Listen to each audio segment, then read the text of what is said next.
कुछ नहीं। Hello friends, good evening.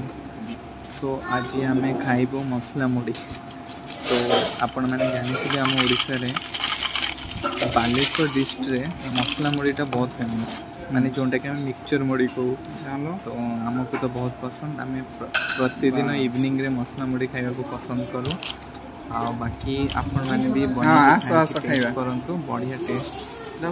तो एथिरे हमर काकुड़ी, पियाज, कंचा लंका, टमेटो, आचार, सोरिष तेल, कंचा लंका सबू माने करके मुड़ी पकईकि खाइबा जो मजा ना, बढ़िया टेस्ट। तो आम सब मिसी खाऊ, आपण मैंने आसतु खाइबा।